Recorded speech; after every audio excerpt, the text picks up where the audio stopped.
दायो जों दंफायो नैबे Bodoland heritage agar' tourism.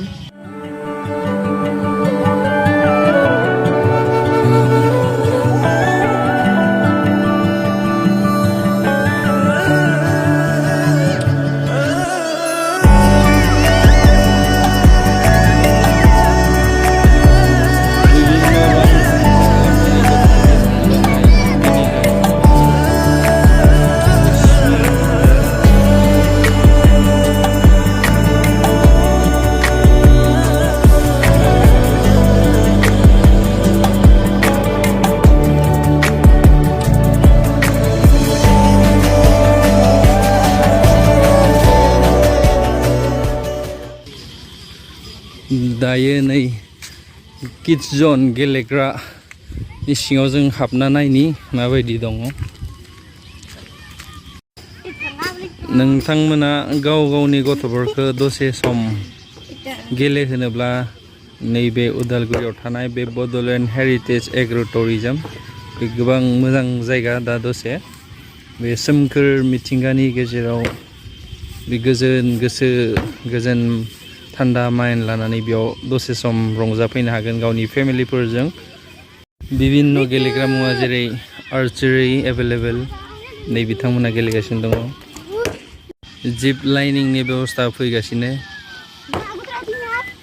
Command' bridge, सिस'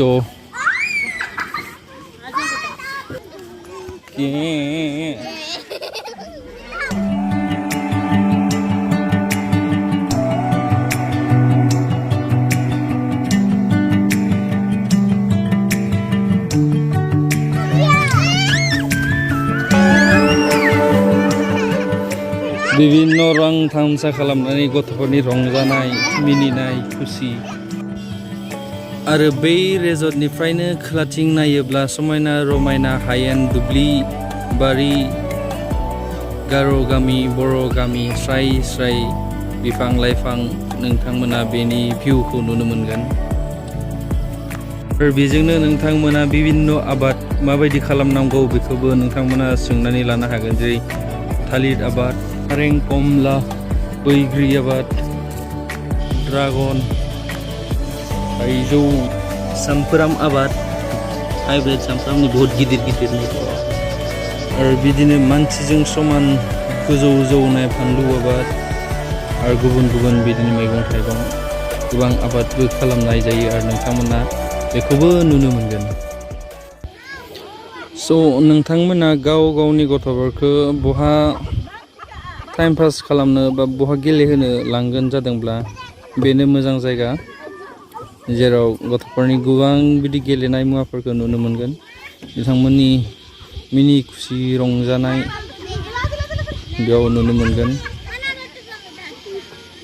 थांलाय फैलाय लामानि थाखाय जेबो उसुबिदा गैया, मोजां लामा। आरो बे मिथिंगानि गेजेराव गोजोन गुसु सुदेम बारजों लोगोसे नोंथांमोनाबो गावनि गथ'फोरजों लोगोसे रंजानो गोजोन लानो नोंथांमोना हागोन।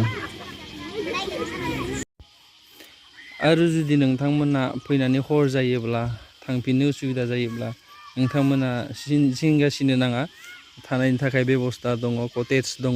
बे पुरा ट्रेडिसनेल कटेज औवानिजों बानायनाय आरो बे एसि रुम स्पेसियेल बे फैगासिनो दोङो।